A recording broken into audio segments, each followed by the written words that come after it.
Olá, concurseiros, sejam bem-vindos. Eu sou o professor Everson Brunholo e nós vamos trabalhar aí o concurso intensivo juntos na disciplina de Administração Geral e Pública para o concurso aí com edital aberto do Ministério do Trabalho, né, de 2013, cargo de auditor fiscal do trabalho, cargo aí muito esperado, concurso muito esperado, organizado pelo CESP, né, um desafio grande para a gente aí, bastante conteúdo, concurseiro, mas vocês estão sendo preparados por uma equipe competente, uma equipe que tem conhecimento do que vai falar, concurseiro, então vamos juntos aí encarar de frente esse desafio e com certeza aí fazer muitos aprovados, ok, concurseiro?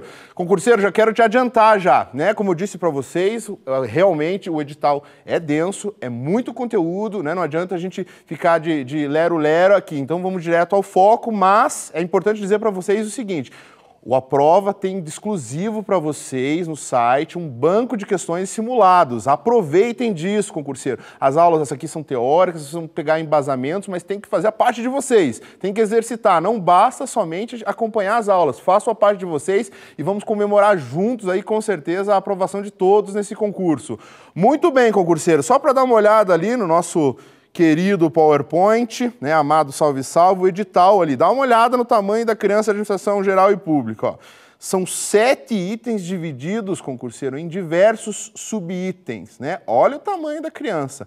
Faz um geral sobre toda a parte de administração geral, entra em administração pública, atos administrativos, gestão de pessoas. Realmente é muito conteúdo, concurseiro, mas nós vamos na veia, vamos acompanhar, né? Nós estamos acompanhando o que o CESP costuma cobrar de vocês, costuma, né, pegar em provas, as tendências, quais são, e vamos buscar focar direto nessas maior incidência, concurseiro, legal? Vamos lá então, vamos trabalhar então com a questão da evolução das abordagens administrativas, concurseiro, né? Temos diversas abordagens administrativas, né? Há séculos os homens vêm desenvolvendo essas abordagens, sempre buscando, né? Sempre buscando uma melhor operacionalização, até por uma questão de sobrevivência, né, concurseiro? Até por uma questão realmente de busca de melhoria, ele vem buscando há muito tempo. E com isso formaram-se algumas escolas, as chamadas escolas administrativas, né? Vamos seguir ali para a gente dar uma olhadinha. Tem uma linha do tempo antes das escolas para que a gente possa acompanhar. Veja lá, concurseiro, desde a Grécia Antiga lá, ó, deixa eu marcar aqui para vocês, vamos lá para a gente acompanhar junto aqui.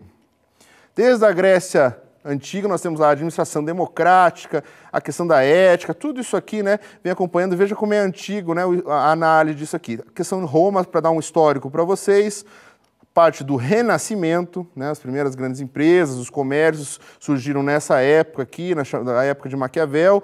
E aí sim, concurseiro, a gente vem para a questão da Revolução Industrial, lá no século XVIII. E aqui eu já digo para você, o primeiro asterisco lá, caveirinha, concurseiro, vai cair com certeza. Vamos a algumas características gerais da Revolução Industrial, concurseiro. Essa época tão importante para a administração geral, essa época fundamental e que o CESP adora, concurseiro. A probabilidade de cair questão sobre isso é muito grande, certo? Então vamos dar uma olhadinha com carinho lá. Primeiro item lá, ó, mecanização da indústria e agricultura, né? A gente tinha até então, concurseiro, uma característica muito grande da questão da agricultura, era muito importante, fundamental. E aí a gente vem, a questão da Revolução Industrial vem justamente para mecanizar isso, né? Vem com esse processo industrial e vem dar uma força maior para esse sentido. Isso é uma das grandes características da Revolução Industrial, né? A substituição das oficinas por fábricas, né? A importância do processo fabril, do processo de fabricação, é uma das grandes características da Revolução Industrial, certo? Aliado é a questão das máquinas a vapor, né? O sistema fabril que nós já falamos, certo? Outra característica, concurseiro, legal é a questão da divisão do trabalho, né? Isso foi caracterizado nessa época, a divisão do trabalho, o que cada um faz, né? O que cada funcionário faz dentro do processo fabril, né? Uma característica que começou nesse processo aí da Revolução Industrial. A questão da aceleração dos transportes e da comunicação, concurseiro, né? Foi nessa época que surgiu aí o processo, a área da navegação, né? Deu essa importância. As locomotivas ganharam grande importância no processo de transporte, concurseiro, certo? Nessa época também, opa, saiu aqui, esse M não tem aqui, a parte do telégrafo, isso começou a surgir o princípio do telefone, né? Olha só quanta coisa que pra gente hoje é tão comum, tão simples, né? Que a gente usa aí no dia a dia, né? Claro, com exceção do telégrafo, né? Que quase não se usa mais, se é que se usa, mas, por exemplo, o telefone que surgiu nessa época que ele ganhou a importância fundamental, né, dentro da Revolução Industrial. Olha como é importante esse processo dentro aí da parte de gestão. As máquinas automáticas, também outra característica grande da Revolução Industrial, né? E o início da especialização do trabalho. Vamos em frente, concurseiro. Olha lá, outra característica dentro das 9, ó. Acúmulo de capital, concurseiro. Isso aqui é uma característica, essa aqui eu já vi cair em diversas questões, né? Nessa época, isso é uma das grandes características da Revolução Industrial, né? Foi se acumulando capital, essa característica realmente surgiu dentro do processo da Revolução Industrial. A separação entre a propriedade particular e a direção da empresa, né? Como assim? Era considerado antes uma coisa só. A partir da Revolução Industrial, um processo que eu posso dizer profissionalizante, digamos, de gestão, né? Começou aí, então começou a se fazer essa separação. O que era propriedade particular, o que era propriedade da empresa, esse desvínculo, né? Essa separação, de fato, começou a surgir nesse momento aí, concurseiro. E olha só, utilização do aço, né? Em substituição ao ferro, né? Que legal, professor, isso é gestão, que loucura, isso é gestão. Isso é característica da Revolução Industrial. E a Revolução, como o próprio nome diz, né? Foi uma revolução, né? Ela quebrou paradigmas. E com isso vai vir as escolas de administração que nós vamos ver em seguida. Por isso o importante entendimento disso, concurseiro. E o surgimento da eletricidade também, por fim, né? Entre as principais características aí, também foi um fator importante nessa época, concurseiro. Legal? Vamos em frente. E aí falando sobre as chamadas perspectivas ou escolas da administração, que nós temos diversas, né? E nós vamos trabalhar e o edital lá prevê pra gente. Vamos voltar lá rapidão aqui no edital para você ver lá. Vamos lá, rapidão, olha lá. Evolução da administração, principais abordagens da administração clássica até contingencial. Então nós vamos até a contingencial, né, vamos analisar de acordo com a incidência, concurseiro, né, de acordo com a incidência. Vamos passar para que vocês saibam as principais características e vamos destacar a que tem caído mais nos concursos do CESP, a que tem caído com maior incidência. Vamos lá, perspectivas então das escolas. Nós temos a escola clássica, concurseiro, né, a escola clássica que tem por destaque três principais ênfases. A ênfase da administração científica, a ênfase das chamadas organizações burocráticas e os chamados princípios administrativos, concurseiros. E aí a gente tem os teóricos, né, os destaques de teoria dentro de cada uma dessas escolas, de cada uma dessas ênfases, certo? Vamos lá, da administração científica, destaque, asterisco, xizinho, caveirinha, coração para o Taylor.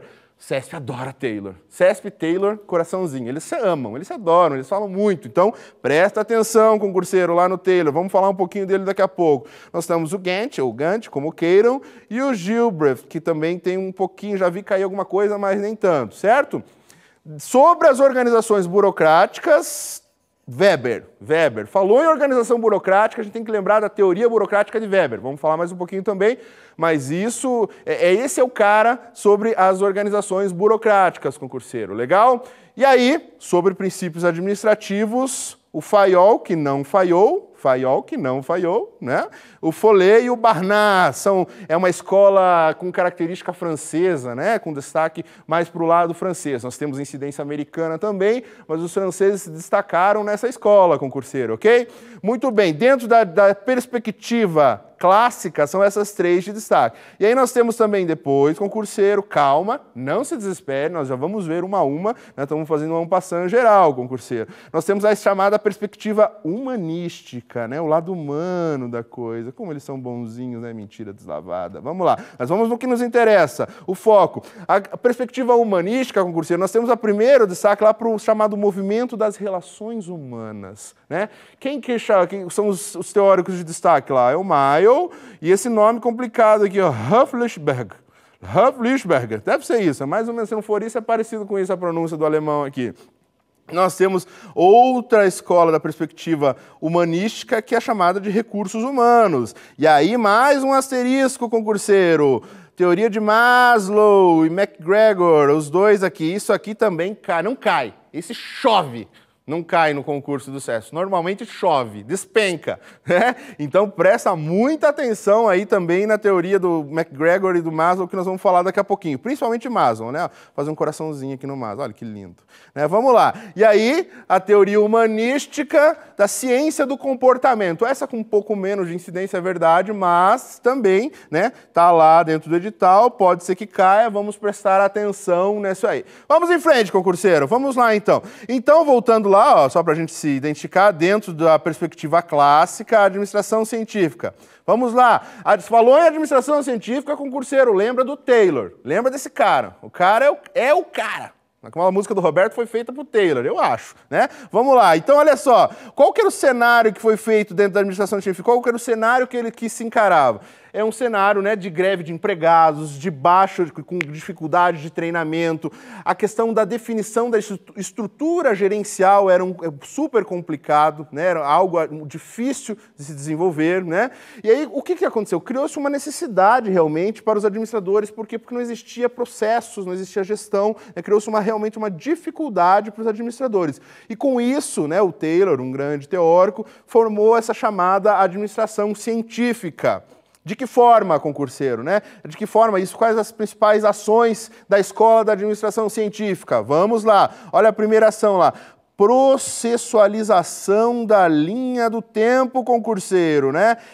Esse processo de indústria que nós identificamos até hoje, concurseiro, esse processo de linha, de chão de fábrica, melhor dizendo, olha aqui onde é que surgiu, concurseiro, né? Essa processualização da linha de produção. Surgiu aqui, surgiu na Escola da Administração Científica do Taylor, né? O treinamento excessivo de repetição. Repetir, né? São ações pequenas, atividades pequenas de grande repetição. Era sempre muito repetido, concurseiro, né? Foi nessa época que surgiu esse processo. Pensa bem, não é isso que acontece hoje na grande maioria das indústrias, que se a gente tem uma mínima noção, mesmo de que vê de TV, se a gente não acompanhou ou nunca trabalhou, vê de TV, é isso que acontece. Olha onde surgiu, concurseiro. Surgiu aí, ó, na administração científica, nessa parte aqui, né?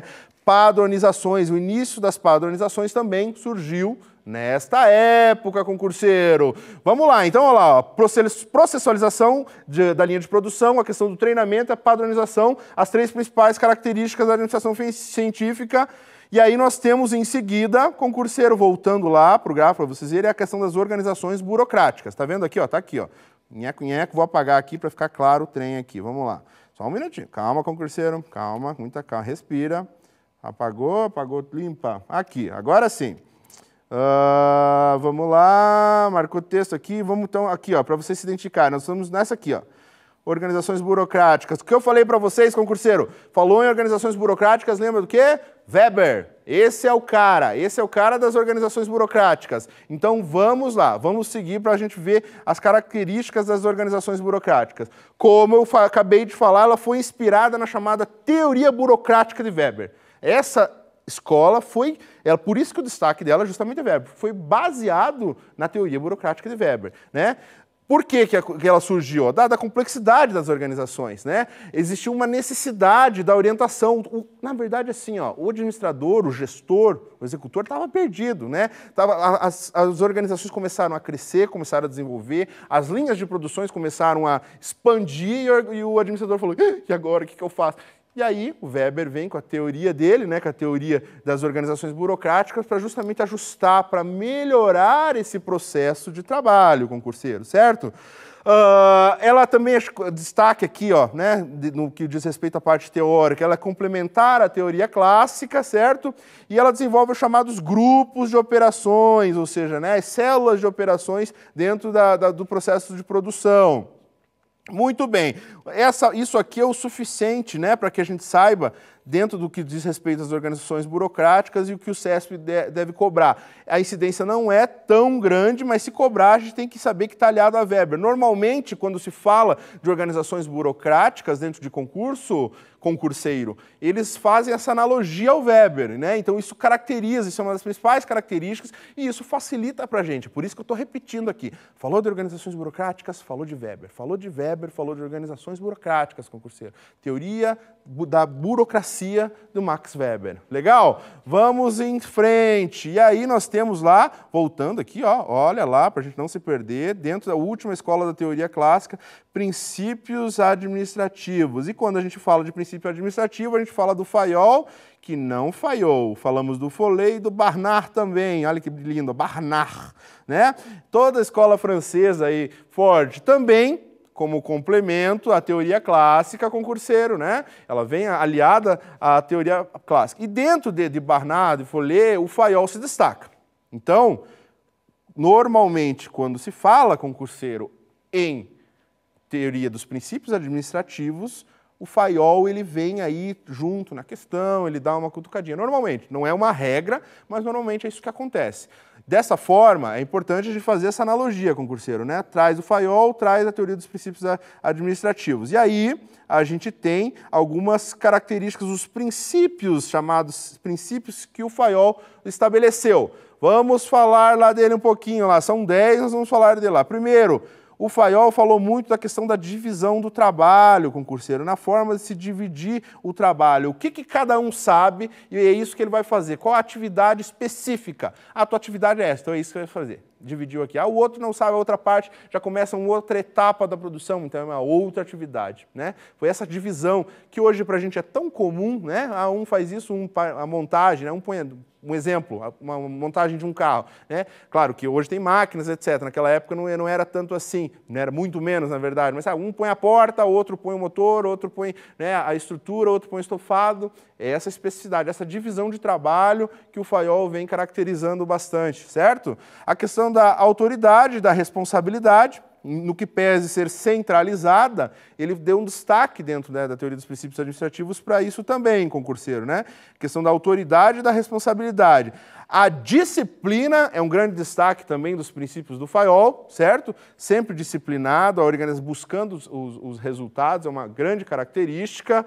As chamadas unidades de comando e direção, certo? Ele fez essa divisão das unidades de direção, concurseiro, mas sempre, né, subordinadas à direção, não independentes. Cuidado com isso. Sempre subordinadas à direção. Os interesses pessoais abaixo dos interesses gerais, concurseiro, né? A noção é, a gente tem a primeira noção de grupo dentro do processo de gestão, né?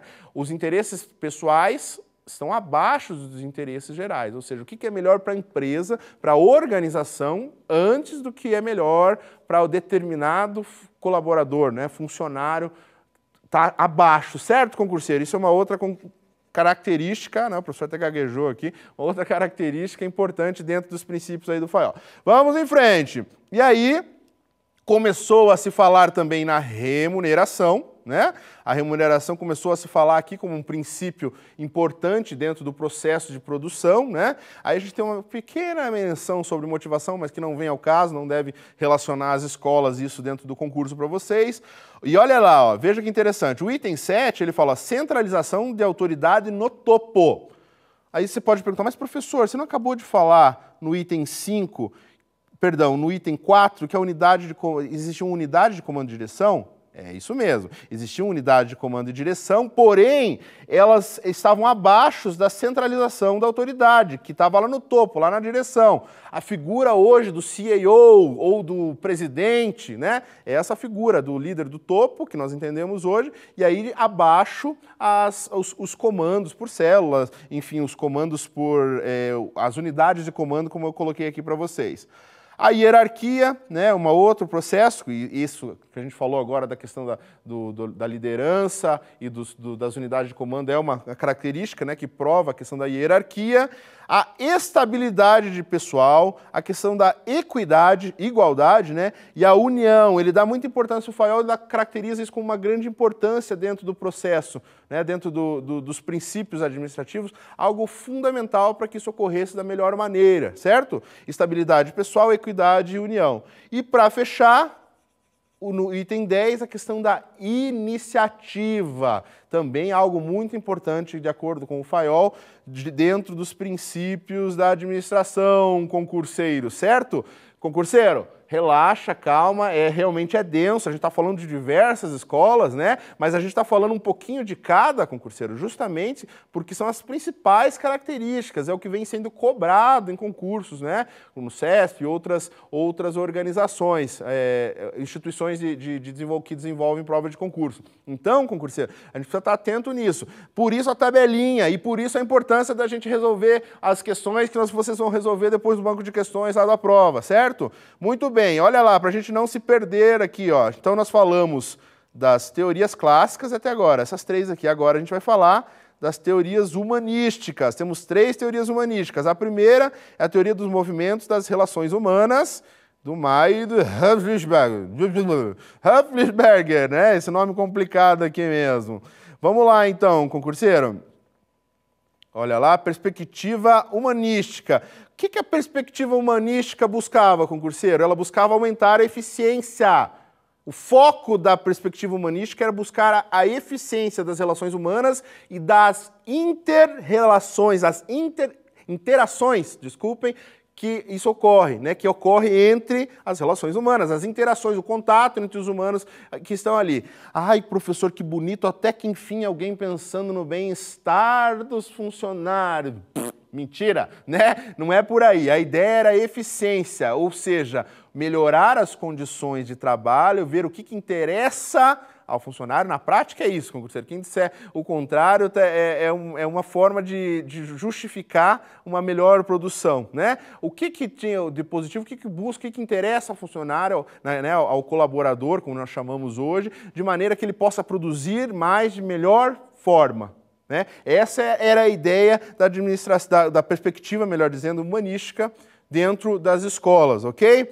E aí nós temos o surgimento do chamado homossocial, concurseiro, né? O homossocial justamente, né? Porque antes, uma característica da escola clássica, dentro do princípio, da perspectiva clássica, dentro das 3 escolas que nós falamos agora, é o chamado homo economicus. O homo economicus, né, nas escolas clássicas, nos princípios clássicos, eles imaginavam que o que interessava unicamente aos funcionários era a questão financeira, o que, na verdade, dentro da perspectiva humanística, nós vemos que não é somente isso. Ele chama o homossocial, ou seja, existem outras interações tão importantes quanto a financeira para os humanos também, concurseiro. Muito bem. Essa é uma das características então, da perspectiva humana, né? Ou seja, o movimento nas relações humanas, né? A questão da ciência do comportamento e as perspectivas dos recursos humanos, que são as 3 ênfases lá que nós falamos, certo, concurseiro? Isso aqui, aí a gente tem lá a perspectiva humanística do Maslow. Olha lá, concurseiro, a caveirinha que eu pedi para você marcar lá. Olha, vamos falar do Maslow um pouquinho. O Maslow, ele foi o que criou a teoria chamada do Homo complexus. Nossa, então é Homo economicus, Homo social, Homo econômicos, homo social e homo complexos. Por que homo complexos, né? O professor acha que quando ele descobriu o homo complexo, ele fez com base numa mulher, na verdade. Muito mais complexo. Brincadeira, gente, claro que eu estou brincando com vocês, né? Uma brincadeira mulherada, desculpa aí, essa é uma brincadeirinha. Homo complexos por quê? Porque o Maslow, pela teoria dele, ele identificou que existe muito mais interesse do que apenas as questões financeiras e unicamente sociais. Existia muito mais. A gente daqui a pouco vai ver ali a chamada pirâmide de Maslow, que destaca bem isso, né? Mas, ou seja, ele identifica o homem como um ser complexo, e que de fato é, né? É uma perspectiva que até hoje é seguida. Gente, essa teoria, brincadeiras à parte, né, que eu falei da mulher, brincadeiras à parte, é tão importante, tão fundamental, que até hoje é seguida, né? Até hoje, principalmente no que diz respeito à parte de gestão de pessoas, etc. Até hoje ela é muito seguida, de tamanha importância dela. Vamos lá então, ó. Uma das características do homo complexo aqui, ó. O homem possui necessidades múltiplas e complexas, né? O seu desejo de autodesenvolvimento e realização. O trabalho fornece o sentido de existência.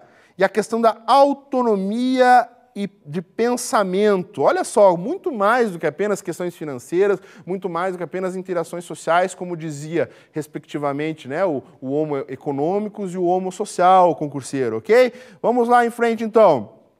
Olha só, olha a característica. Eu sei que a figura aqui está meio borradinha, mas só para a gente ter uma noção aqui da chamada teoria da hierarquia das necessidades, concurseiro, né? Então aqui, ó, o sentido é esse aqui, ó, né? De baixo para cima. Olha só as necessidades do homem lá de acordo com a teoria do Maslow. Questões fisiológicas, né? Respiração, comida, água, sexo, sono, homeostase, excreção, né? Tudo isso ele considera como as necessidades fisiológicas. A questão de segurança no segundo plano, a segurança do corpo, a segurança do emprego, dos recursos, da moralidade, a questão de família, saúde, a questão de relacionamento, de amor, né? Ele coloca aqui num terceiro plano. Depois nós vamos para as questões de estima e, por fim, as questões de realização pessoal, concurseiro. É esse o destaque que ele dá aqui dentro da teoria da hierarquia das necessidades, concurseiro. Legal? Isso aqui é a forma como se cair para você, ele não vai definir para você dentro do concurso para você elencar ali, né? Ele vai colocar as características do tipo, dentro da teoria das hierarquias das necessidades de Maslow, podemos caracterizar a fisiologia, segurança, estima, amor e relacionamento. É dessa forma que ele vai caracterizar aqui, concurseiro, certo? Então é importante que a gente entenda esse processo aqui, principalmente essa figura de fora aqui, certo, concurseiro? Essa aqui, ó, vamos lá. Essa aqui. E aí a gente vai até por dedução, né, concurseiro? Né? Fisiologia. O que são necessidades fisiológicas? Todo mundo sabe que são necessidades fisiológicas, como nós já falamos aqui. Respiração, comida, a questão das excreções, homeostase, enfim, tudo isso é necessidade fisiológica. A questão da segurança, né? Segurança no diz respeito segurança profissional, né? A estabilidade que vocês tanto buscam dentro de um concurso público, por exemplo, né? Tudo isso, amor e relacionamento, todo mundo está careca de saber, estima e realização pessoal. Legal, concurseiro? Vamos em frente. Vamos lá, que é rapidão mesmo, concurseiro. E aí a gente tem que treinar, né? Vamos treinar, porque a gente, para poder, de fato, entender, né, como que a banca cobra e como que vai cair isso dentro da prova de vocês. Nós vamos ao primeiro exercício lá, então, concurseiro. Olha só, exercício do CESP, recente, né, para que a gente possa ver. Olha só, concurseiro, antes da gente começar a ler a questão. Olha o tamanho do enunciado. Veja só. Ó, primeiro slide, segundo slide, terceiro slide, e aí ele vem com a afirmação aqui, concurseiro. São 1, 2, 3... Olha o tamanho. Concurseiro, é assim que as questões devem cair para você. O CESP não tem questão de texto mediano. Ou ela é muito extensa, ou ela é extremamente curta e objetiva. É essa característica que eu tenho identificado nas provas no que diz respeito à administração geral e pública. Quando ela caía grande assim, concurseiro, divide, racha a questão, leia, não tenha medo, leia de novo, não perca a questão por bobagem. Não ficou clara a interpretação? Leia de novo. Não ficou claro mesmo assim? Divide a estrutura. Lê uma parte, depois lê outra, e assim você fica mais fácil o entendimento. Certo, concurseiro? Vamos lá, então. Exercício número 1. Ao assumir a gerência de qualidade de uma organização, Maria pretende criar uma auditoria de processos gerenciais, que avaliará a conformidade das atividades desenvolvidas pelos diversos setores componentes da organização. Muito bem, olha lá, concurseiro, tem uma pausa aqui, não entendeu? Volta. Vamos continuar. Para compor sua equipe, Maria decidiu recrutar pessoalmente cada colaborador por meio de seleção externa, pois acredita que, de modo geral, as pessoas não são responsáveis e não gostam de trabalhar. Que malvada Maria. Visando atrair colaboradores para o cargo, ela oferecerá as melhores gratificações financeiras da organização. Olha lá, ela oferecerá as melhores gratificações financeiras da organização. Muito bem, concurseiro, aproveita o ponto, não entendeu, não compreendeu, leia de novo. Os futuros auditores de processos terão uma rotina muito bem delineada e serão avaliados semestralmente pelas chefias imediatas. Os aspectos da avaliação julgados deficientes serão objetos de capacitações. Aí ele continua, com referência a essa situação hipotética e ao tema por ela evocado, julgue os próximos itens. Olha o item lá, concurseiro. Maria utiliza como motivador o atendimento das necessidades mais elevadas da pirâmide de Maslow? Rapidamente ali, concurseiro, o que fala das teorias da questão mais elevada da teoria de Maslow aqui? A realização pessoal. Ela menciona isso, concurseiro, no enunciado da afirmativa, digamos assim? Não, ela não fala sobre isso. Ela fala aqui só uma partezinha aqui, ó, sobre melhores gratificações financeiras das organizações. Ou seja, concurseiro, essa questão está errada, essa afirmativa é incorreta. Legal, concurseiro? Não deixem de estudar, não deixem de realizar as questões dentro do site do Aprova, no banco de questões, tá certo? Muito obrigado, internauta, pela tua paciência. Até a próxima. Concurseiro, bons estudos, muito obrigado, até a próxima.